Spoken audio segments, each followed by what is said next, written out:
Hello दोस्तों, नमस्कार। आप सभी का स्वागत है डीआरके टीवी पर। मैं हूं आपका दोस्त डॉक्टर कन्हैया, बीकानेर, राजस्थान से।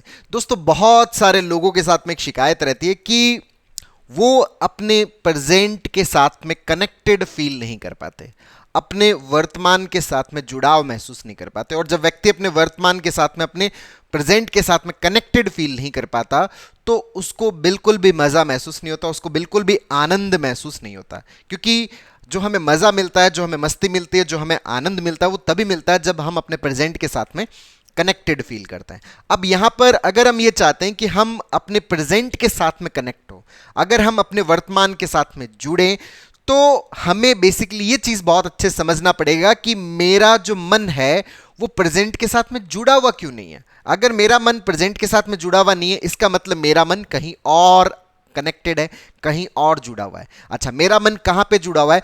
बहुत सारे लोगों के अंदर जो पास्ट के जो इवेंट्स होते हैं, वो पास्ट के इवेंट कंटिन्यूसली उनके दिमाग में चलते रहते हैं, और उन इवेंट्स की वजह से उनकी जो कॉन्शियस है वो पास्ट से फ्री नहीं हो पाती। और जब वो पास्ट से फ्री नहीं हो पाती, तो वो प्रेजेंट के अंदर नहीं आ पाती।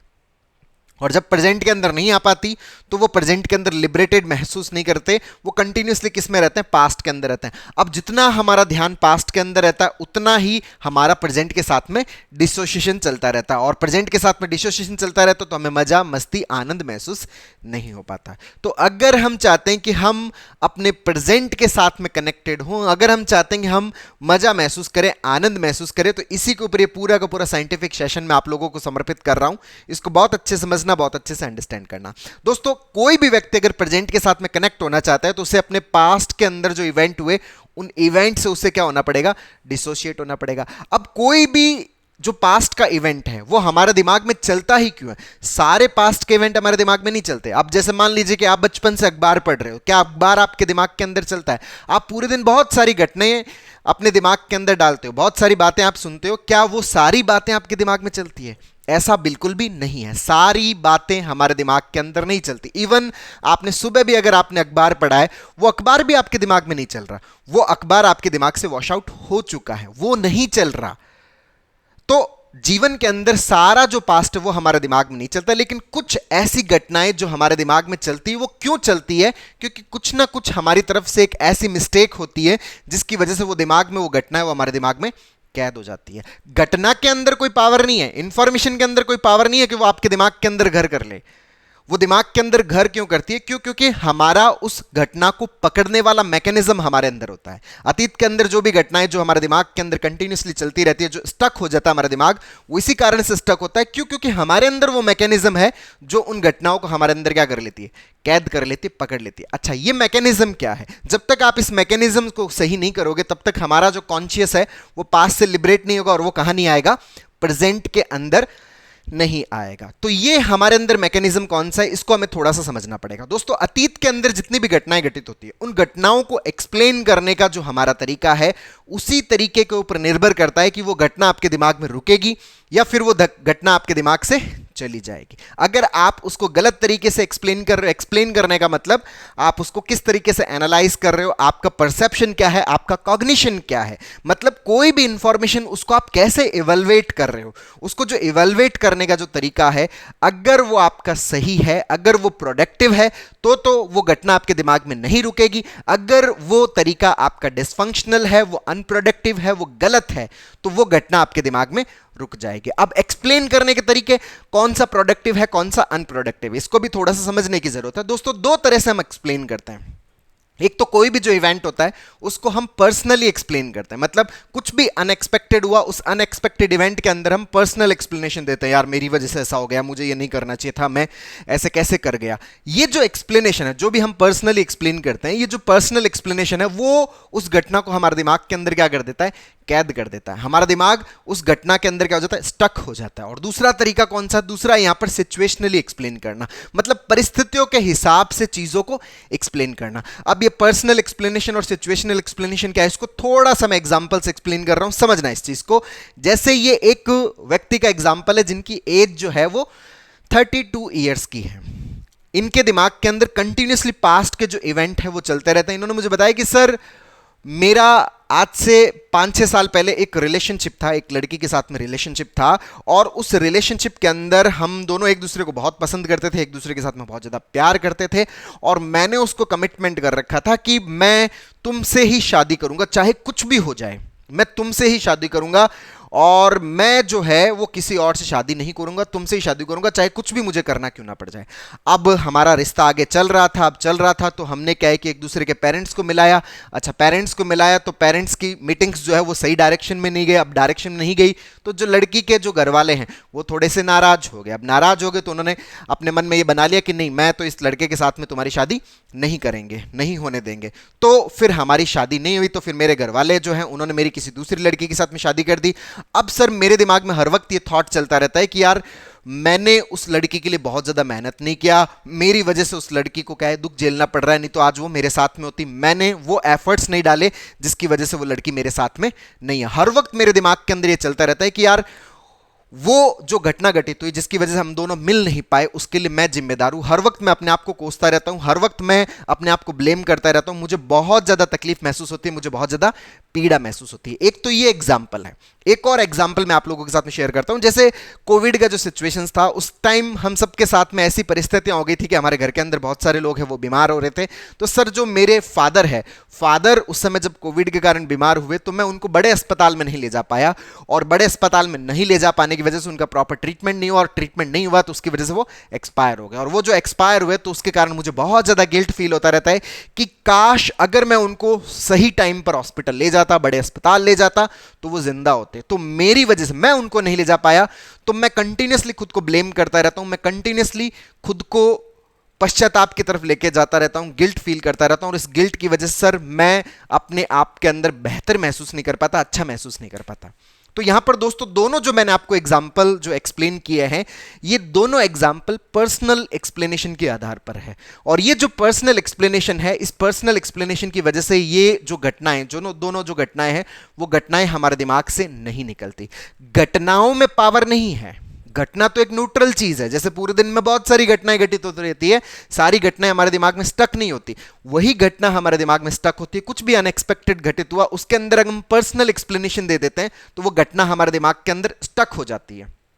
और स्टक हो गई तो फिर आपकी कॉन्शियस आपके प्रेजेंट के लिए, आपके वर्तमान के लिए लिबरेटेड फील नहीं हो पाता, जिसके कारण से आप अपने वर्तमान में नहीं आ पाते। तो यहां पर किस तरह का एक्सप्लेनेशन होना चाहिए था? यहां पर जो है वो सिचुएशनल एक्सप्लेनेशन होना चाहिए था। दोस्तों यहां पर हम सिचुएशनल एक्सप्लेनेशन का जो प्रिंसिपल है उसमें भगवत गीता का बहुत ही प्यारा सा संदेश यहां पर यूज कर सकते हैं।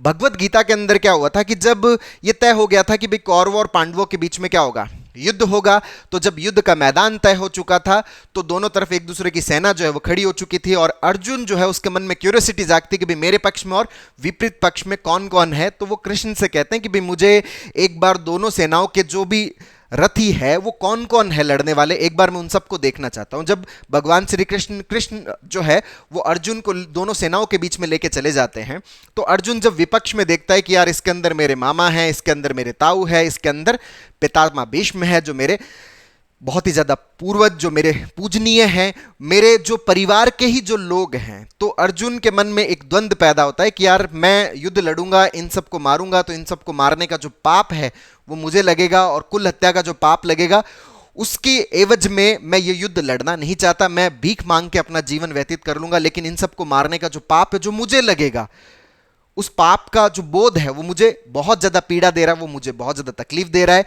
मेरे हाथ से गांडीव छूटा जा रहा है। और कृष्ण के सामने अर्जुन कुछ इस तरह की बातें रखने लग गए, और अर्जुन को बहुत ज्यादा घबराहट होने लग गई, उनके हाथों से गांडीव छूटने लग गया, उनको बहुत ज्यादा कंपन सा होने लग गया। मतलब वो ये कह रहे थे कि भाई ये जो जितनी भी परिस्थितियां हो रही है ना, ये मैं इन सब के मौत का कारण बनूंगा, इन सब के लिए मैं युद्ध लड़ूंगा, इन सब के कारण मैं युद्ध लड़ रहा हूं, इन सबको जो मौत मिलेगी उसका कारण मैं हूं। तो यहां पर वो जब कृष्ण को ये बात बोलते हैं तो कृष्ण अर्जुन को समझाते हैं, कृष्ण अर्जुन को बताते हैं कि भाई ये जो यहां पर ये जो पूरा का पूरा जो मैदान बना है, ये पूरा का पूरा जो युद्ध का माहौल क्रिएट हुआ है, ये परिस्थितिवश पैदा हुआ है, इसके अंदर कोई एक सिंगल सिचुएशन रिस्पॉन्सिबल नहीं है। अब तक के जितने भी घटनाक्रम है उन घटनाक्रमों के आधार पर हम एक ऐसी परिस्थिति के अंदर आ गए हैं, यहां पे तुम्हारा पर्सनल इंटेंशन की वजह से नहीं है, तुमने अपने जीवन में कभी चाहा था, कभी जीवन में सोचा था कि नहीं तुम अपने ही इन्हीं जो परिवारजन है उनके खिलाफ कभी युद्ध लड़ने का तुम कोशिश करोगे या तुम्हें युद्ध लड़ना पड़ेगा? नहीं, मैंने ऐसा कभी नहीं सोचा, मेरे लिए तो ये सभी पूजनीय है। तो हमने कभी इंटेंशनली अपने पर्सनली अपने हिसाब से कभी भी प्लान नहीं किया। सिचुएशंस अब ऐसी क्रिएट हो गई कि हमें क्या करना पड़ेगा, यहां पे युद्ध लड़ना पड़ेगा। तो यहां पर ये जो युद्ध लड़ा जा रहा है ये परिस्थितिवश है, तुम्हारी पर्सनल जो चॉइस है उसके आधार पर नहीं है। यहां पर सिचुएशंस ऐसी पैदा हो गई है कि अब युद्ध लड़ना पड़ेगा, और युद्ध के अंदर जो भी परिणाम आएंगे, युद्ध के अंदर जो भी किसी की भी डेथ होती है, कोई भी जिंदा रहता है, वो सिर्फ और सिर्फ सिचुएशंस के कारण परिस्थितिवश है, किसी की पर्सनल इंटेंशंस की वजह से नहीं है, तुम्हारी पर्सनल इंटेंशंस की वजह से नहीं है।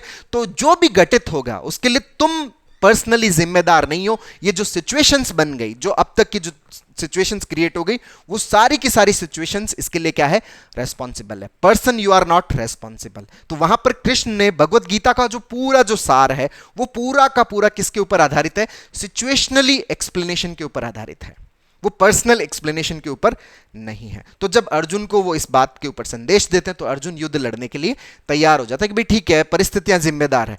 उसी तरीके से हम भी हमारे लाइफ के अंदर जो भी घटित हुआ, अगर आप उसको पर्सनली एक्सप्लेन करते रहते हो कि नहीं मैं अपनी तरफ से मैं जिम्मेदार हूं, मैंने तो उसको कमिटमेंट कर दिया। अरे भाई, आपने जब कमिटमेंट किया था तब आपको परिस्थितियों ज्ञान थोड़ी था कि वो लड़की अपने पेरेंट्स के साथ में कितनी कनेक्टेड है, उसके पेरेंट्स है वो नाराज हो जाएंगे तो उन परिस्थितियों को आप कैसे डील करोगे।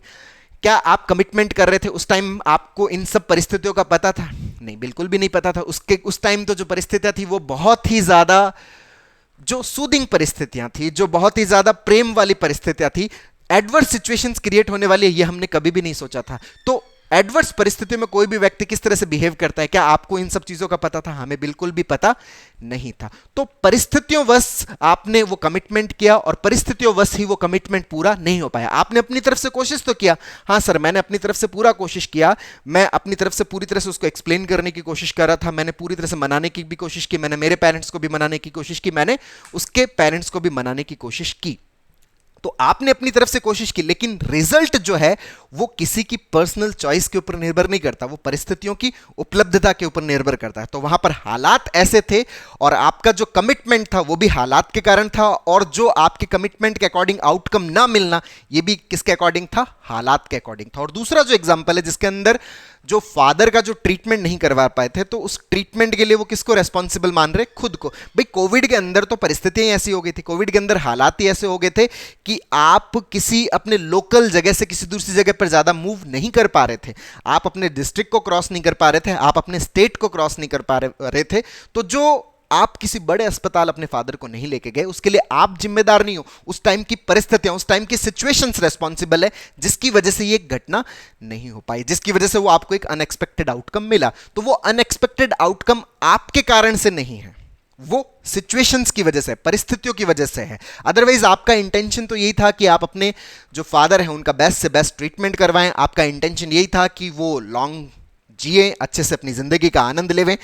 हाँ सर, ये मेरा इंटेंशन था। जब आपका इंटेंशन ये था, एफर्ट्स भी आपके थे, तो पर्सनली आपका चाहना क्या था? पर्सनली तो ये चाहना था कि वो जिए, लेकिन परिस्थितियों वश उनको ट्रीटमेंट नहीं मिल पाया, परिस्थितियों वश उनकी जो है वो डेथ हुई। तो अगर आप अपने अतीत की हुई हुई घटनाओं को अगर आप सिचुएशनली एक्सप्लेन करते हैं कि भाई परिस्थितियां ही ऐसी हो गई, तो हम वहां पर क्या कर सकते हैं। तो अगर आप अपने अतीत की घटनाओं को इस तरह से एक्सप्लेन करते हैं तो दोस्तों वो हमारे दिमाग के अंदर नहीं रुकेगी, और जब वो दिमाग के अंदर नहीं रुकेगी तो हमारा जो दिमाग है वो अतीत से क्या होगा, मुक्त होगा। और जब दिमाग अतीत से मुक्त होगा तो दिमाग कहां पर अवेलेबल होगा, वो हमारे वर्तमान के अंदर अवेलेबल होगा। और जब वर्तमान के अंदर अवेलेबल होगा तो हम वर्तमान का भरपूर आनंद उठा पाएंगे, वर्तमान के साथ में बहुत ही ज्यादा कनेक्टेड फील करेंगे, और वही जो कनेक्शन है वो हमें क्या फील करवाता है, ईजी फील करवाता है, और सब कुछ जो हमारे पास में है उसके होने का एहसास पैदा करता है। तो दोस्तों कुछ भी हमारे जीवन में घटित होता है, अगर आप उसको सिचुएशनली एक्सप्लेन करने की आदत बनाते हो तो वो आदत आपके ब्रेन को हर इवेंट से लिबरेटेड रखती है, हर इवेंट से मुक्त रखती है। आपका ब्रेन शांत रहता है, इजी फील करते हो, सहज महसूस करते हो। तो दोस्तों उम्मीद करता हूं आपको ये वीडियो पसंद आया होगा, नीचे कमेंट बॉक्स में लिखकर जरूर बताइएगा। और अब तक यदि आपने मेरे यूट्यूब चैनल DRK TV को सब्सक्राइब नहीं किया तो प्लीज उसे सब्सक्राइब करें ताकि मेरे नए वीडियो का नोटिफिकेशन आप तक सबसे पहले पहुंचे। दोस्तों हम लोगों ने जो एंजाइटी है, पैनिक है, ओवर थिंकिंग है, नेगेटिव थिंकिंग है, जो OCD है, जो डिप्रेशन है, इसके ऊपर हम लोगों ने एक स्टेप बाय स्टेप लर्निंग का एक पूरा CBT का वर्कशॉप लॉन्च किया है, जिसका लिंक नीचे डिस्क्रिप्शन में है, जिसको आप अपने भीतर इंस्टॉल करके अपनी साइकोलॉजिकल प्रॉब्लम्स को पूरी तरह से खत्म करने में बहुत अच्छे से मदद ले सकते हो। बहुत बहुत धन्यवाद दोस्तों। जय हिंद, जय भारत।